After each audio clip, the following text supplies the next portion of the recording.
opposition team, and before you begin, please give your name. My name is Harleen. Good morning to all the respected members of the House. Today, we, the proposition team, believes that school education should be free and compulsory for all children across the globe. In the 21st century, see, education is not just limited to building schools, sending children, and giving them textbooks to read from and give exams.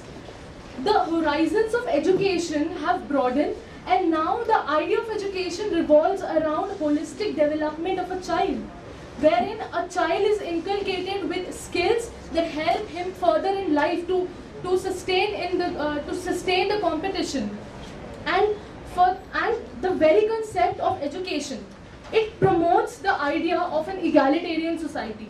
See, when two children sit in the same class, read the same textbooks, wear the same dress codes, and read from the same teacher, there is no one to question them that from which economic background they come or they belong to. And that is how education helps us in laying the very fundamental of our lives. That Point of information, please. You mentioned people, any background, anything. Alright, we have two students in a class. One is least interested, but it is compulsory, so he has to be there. Other has to be the next Stephen Hawking. What would you say about that? First, everyone is not a Stephen Hawking, and the next thing is that, see, if a child is not interested, it is not the problem of the system. You cannot question the system. If we are making education compulsory, it is a necessity because of which we are making it compulsory, and we cannot cater to every child if he is interested or not. Point of information. Sure. Ma'am, you mentioned that when we talk about education, education is a holistic approach towards the children. But today the education that is being provided is not holistic at all. It is necessary for all the students to study the same thing, the same curriculum, even if they're not interested. So does this contribute to the holistic growth of a child? Had education not been holistic, I wouldn't be standing here first.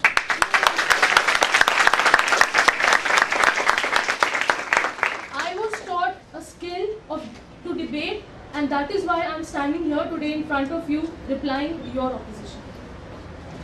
So moving on with my words, I think that education, it promotes, it lays down the very fundamental of our lives, that yes, everyone is equal, and whether or not we belong to a privileged family, we are supposed to be treated equally. And coming on to the topic of the debate, which says free education. Till now, everybody is talking about free in the sense that monetarily it has to be free. But my friends, I believe that free education also means that it is freely accessible to all. That everyone is able to access it, everyone is able to take advantage of it. And when we think and most of the times we think that a poor nation, how will it think of promoting free education? But how do we forget that it is the same education which will fetch him bread and butter in his future? It is education only, which is one of the best investments a country can make in its development. And one of the prerequisites of promoting free education is that we create enough job opportunities. And governments across the globe are doing enough to promote to create job opportunities. And my third speaker will elaborate more on that with some statistics. See, a developing nation would definitely rethink before promoting free education, because it is not that nation's financial resources does not favor to provide free education to every single child. But if not to all, we can provide free education to some. Those students who genuinely miss on opportunities just because they do not have those enough financial resources, I think they could be helped. And to end with, I would just say that education goes a long way. There are a lot of benefits of education, and mere words, mere debating on it, or mere speaking on, expressing thoughts on it won't do, but our actions will count. Thank you. First, I would like to enlighten the House that I oppose free and compulsory education and not the basic idea of providing education to one and all. What I oppose is that government should not provide free and compulsory education. So to begin with, I would like to mention that everybody sitting here has different capabilities, proclivities, interests and desires. Some of us may be good in mathematics, some of us may be more creatively inclined, but I would like to put a question here that would the system of free and compulsory education give an opportunity to do what we want in a way that promotes our interests and capabilities? Also, it is the best step taken according to me to provide free and compulsory education, but if the system is not modified, the changes are not introduced according to the developments of the society, then it becomes a bit chaotic. Also, under the system of free and compulsory education, student has to study what the states want them to teach. And in an event where parents oppose the values of the state, then ultimately the interest of the states will prevail, and in case they will oppose, the parents will oppose what their children are being taught. Yeah, sorry. So you are saying that you are opposing free and compulsory education. Well, tell me, a child who is 4 or 5 years old, who is not willing to attend the school, he doesn't know what is good or what is bad for him. So in that situation, should we not provide him with education because he does not want to be educated? See, in our country, we are providing education to a child till the age of 14 or 16 years. And then what after that? We are not giving them the opportunity. Sorry, cross-questioning is not allowed. PY. Okay. In 9th class, we are given a choice between 3 subjects, I say, a foreign language or Hindi. In 11th class, we have a choice between sciences stream or commerce. After passing 12th class, we have a lot of choices available to us. How would you comment on this? We are providing children choices at the right age. That's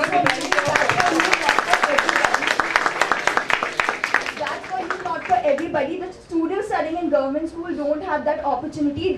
They decline. I don't. Can I continue? Can I continue, please? Yeah, thank you. You can decline a POI. Thank you. No facility is free, whether it is education or anything. Some cost is involved in it. So, in countries of a continent like Africa, there is compulsory and free education, but there is involvement of some kind of informal fees like uniform, stationery, and if a student is not able to afford that, then he is prone to regular punishments in school, and therefore the students is called truant and whatnot. So I would like to conclude by saying that rather than delivering a mixed message, that we live in a free land, we should allow them to study what they want, and there should not be compulsory education as such in a democratic country, because we are living in a democratic country.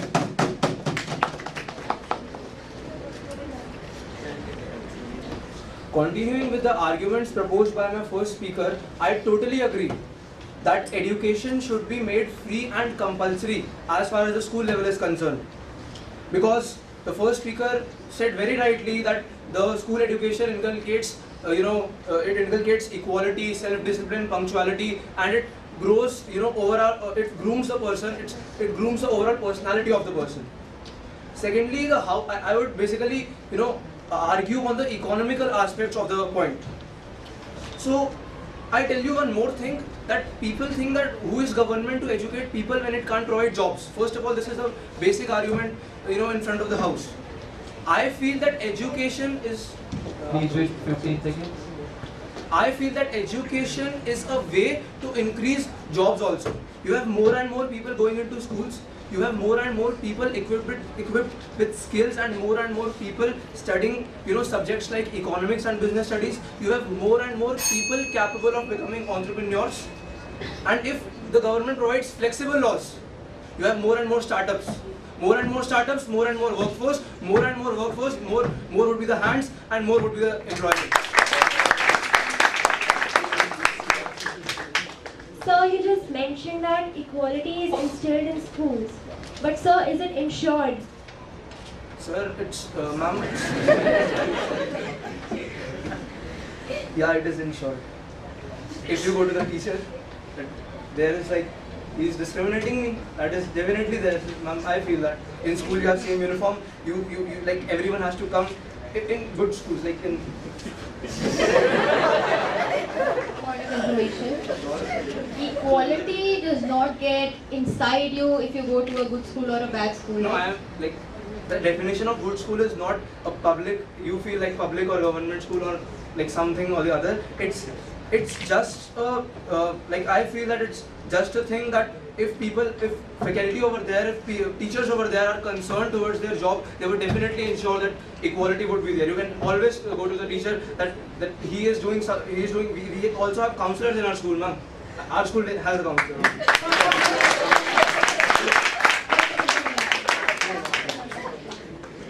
So, education, I believe, is a one-time investment because it also cuts down on other expenses of the government now. It cuts down on the other expenses. First of all, it reduces the criminal rate. Secondly, population control, I need not explain it. Third is the health. More and more educated people you have, more and more population would be health conscious, more people would be health conscious, less would be the diseases, less would be the diseases, so less would be the health expenditure of the government. That is the basic framework. Thirdly, internal security. Many people, many teams before me, they took up examples of Kerala and Haryana. They told it very well, probably better than me. People at the back, I also feel that in Haryana, every fortnight or so you see strikes and dharnas getting violent. We need to send troops over there to pacify all that menace over there. We need to send troops. That also requires fund of the government. If we have educated population, that would cut out on that cost also. Thirdly, people at the back, when I was listening to the speaker before me, they were quoting Sabrimala incident that took place in Kerala when females were denied access into a temple. I say that in Kerala, you have one Sabrimala temple when females are not allowed to get in the temples. In Haryana, look at the rural areas. Majority of the girls are not even allowed to get outside their homes even. Thirdly, ma'am, I totally believe that the economic aspect, the funding aspect is the heart of the issue. I totally believe it.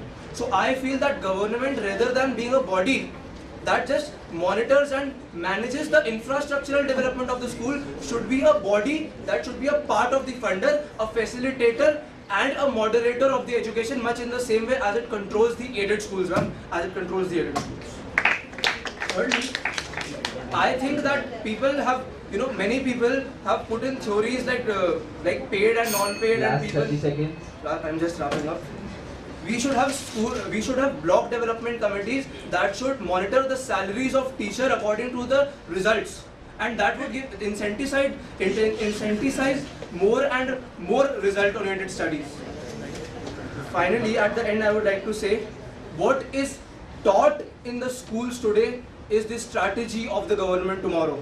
Empty schools means no strategies. That's it.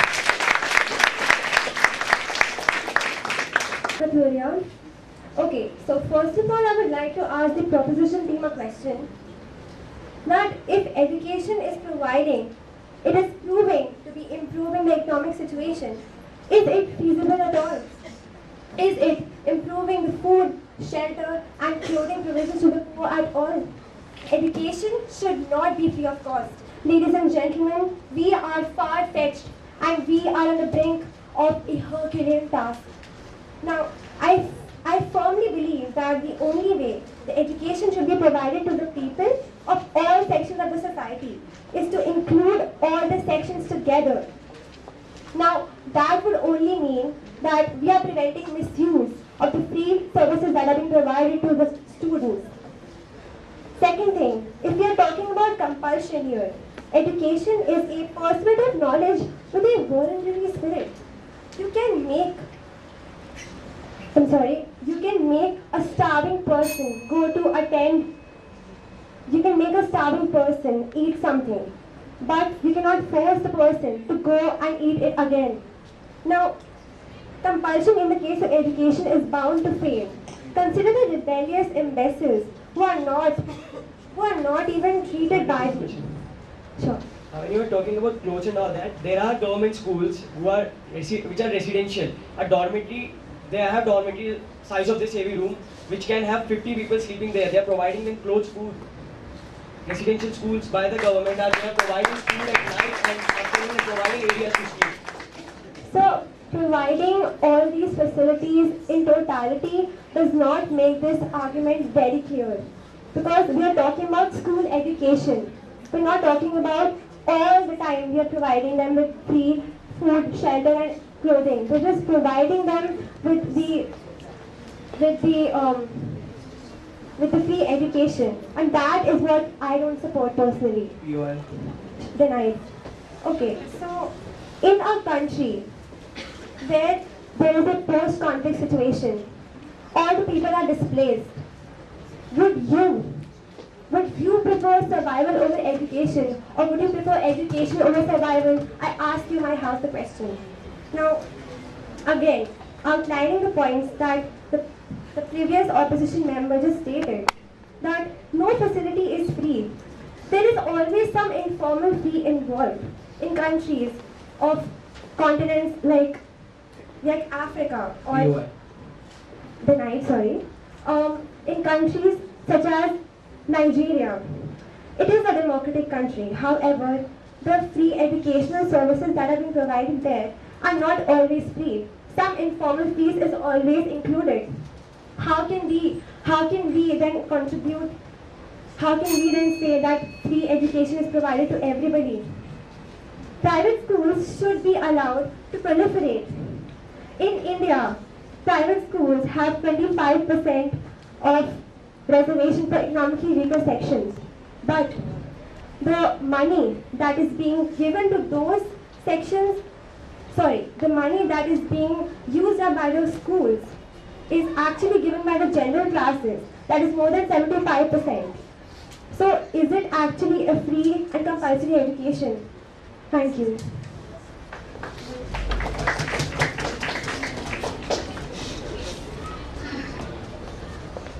We now call upon the third speaker from the proposition. Good morning to one and all. Myself, Shronit Jain.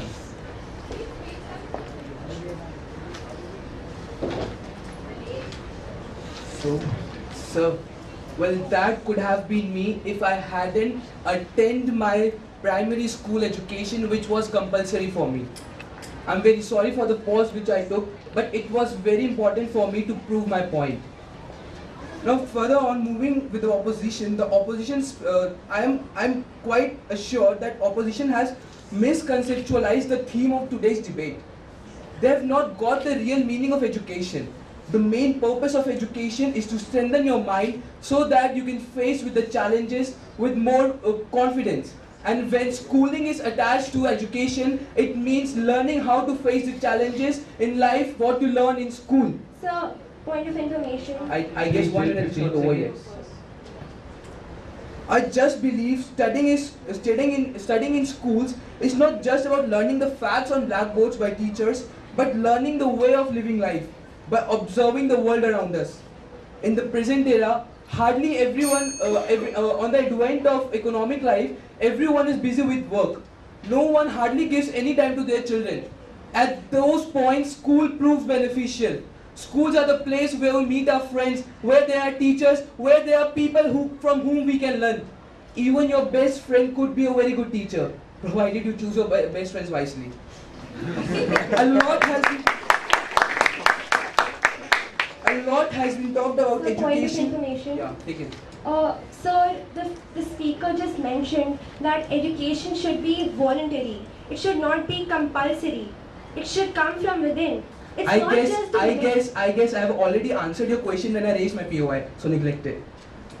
A lot has been talked about education being not just education but quality education. And my worthy opponents keep on raising the issue of quality of education.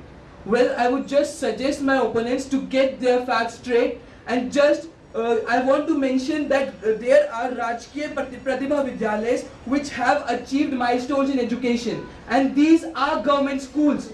They have special cares for known as Bahal Kandrals, which train students for professional courses such as engineering, medical, hotel management, and so on.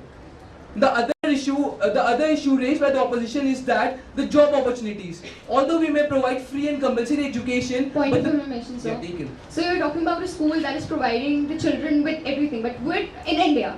Now we're talking about this free and compulsory education globally. Now it is not feasible in every country, in every aspect that you're talking about, and it is also not possible for every section of the society. Well, again, I would like to recommend you to get your facts straight. If you are if you want to talk globally, then I must refer the example of Kenya.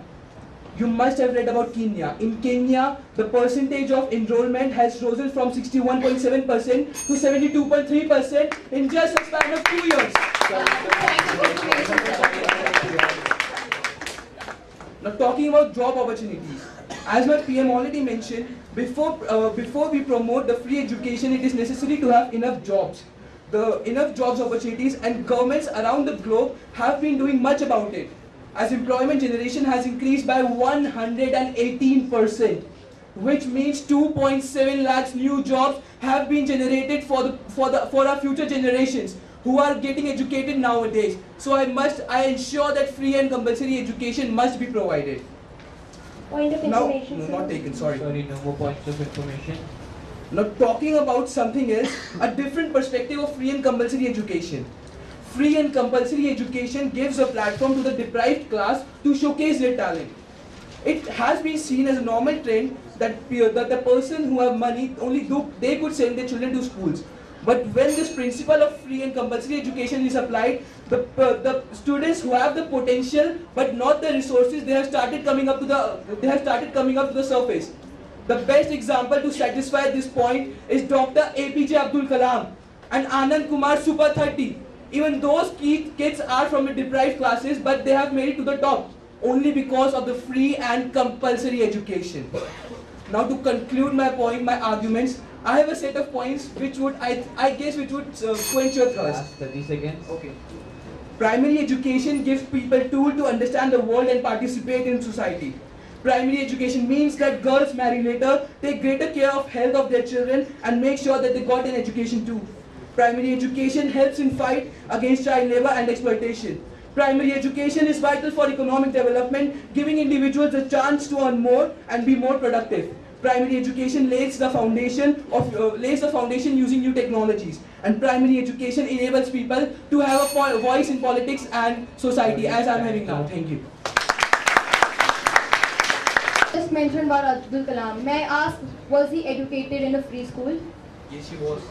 Are you sure about that? He was educated in a government school. Sorry, you cannot cross question. Well, let me create Please maintain the decorum of the house. a hypothetical situation, ladies and gentlemen. If there was a politician standing right here, this would have sounded amazing. Free compulsory education, the audience goes, yeah. But let me tell you the real strategy behind it. It is a perfectly schematic rip-off. They are going behind your pockets, taking out your future earnings, keeping them with them, and so-called taxpayers raising your taxes. The poor get poorer, you, me, we all will suffer. Next, I have certain statistics. Internationally, an income of $1.90 per day per head of purchasing power parity is defined as extreme poverty. By this estimate, about 32.7% of Indians are extremely poor. Ladies and gentlemen, with this kind of numbers that we are dealing in, education around the world, there is no thing as free education. The birth rate in India, 4 births per second.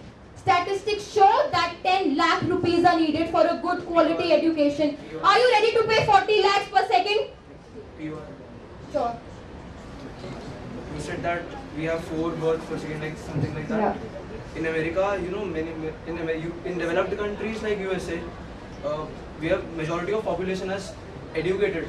I mentioned in that my speech also that if you have educated population is proportional to the birth rate, proportional to the population control. So what do you have to say about that? If people are educated, less would be the births.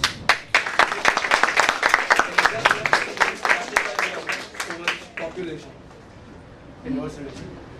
Look, it's not about people educated. I'm talking about money. Money, funding right now.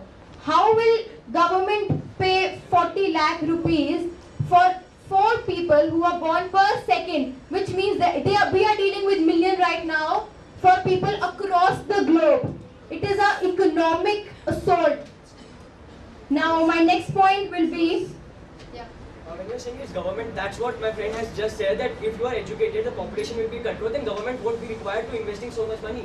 You pull your chair for us and come to this side. this is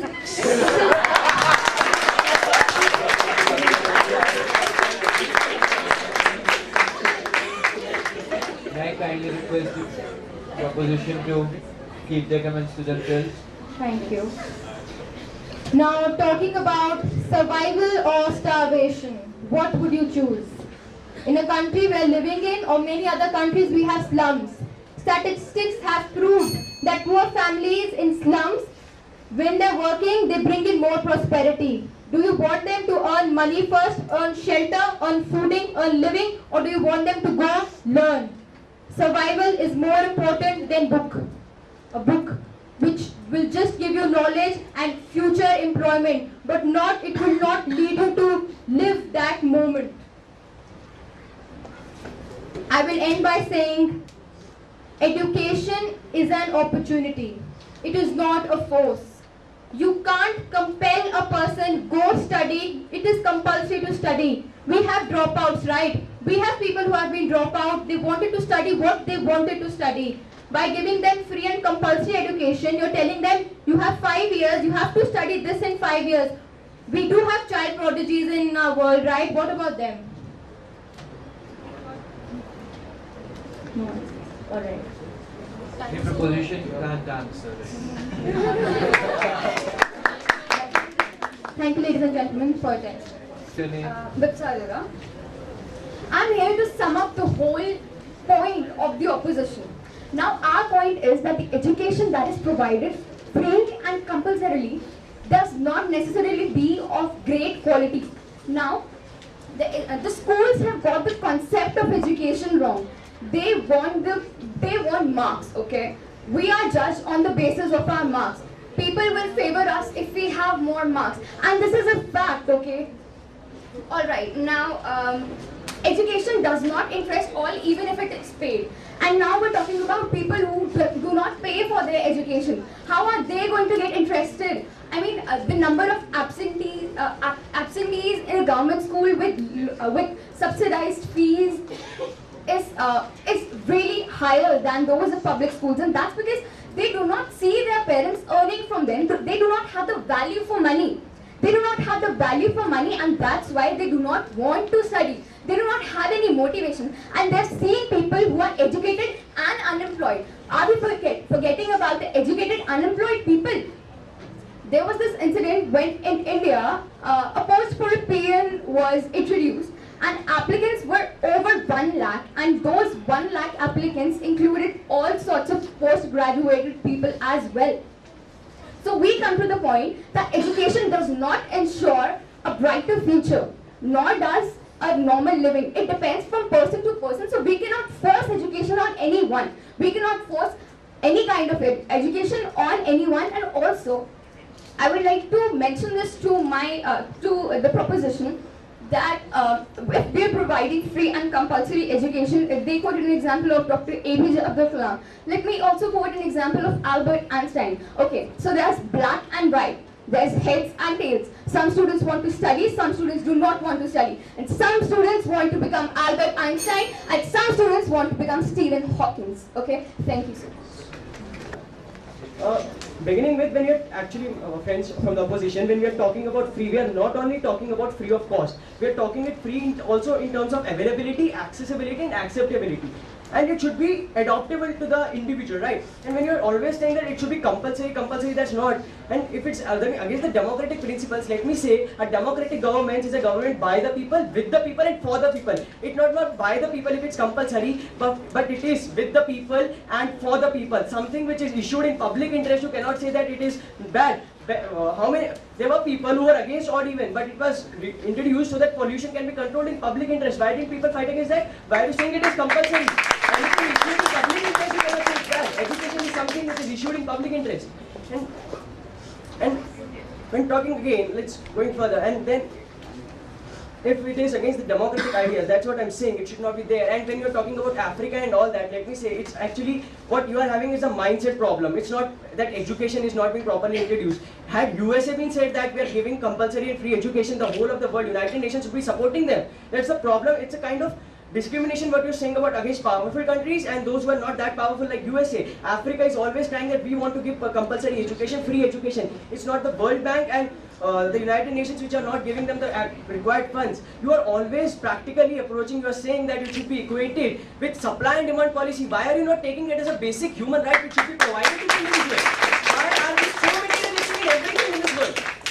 And again saying that we have residential schools to provide the children, and when you are saying that there are roti kapra or that should be provided first, let me tell you this, when you are always giving food, till how much time will you feed millions and millions of people? And the moment government or a policy changes, where will they go? You have to keep them dependent throughout the life. What kind of policy is this? You have to make them independent, and the person that only be independent is educated.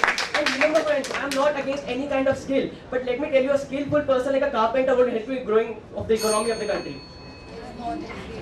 Thank you.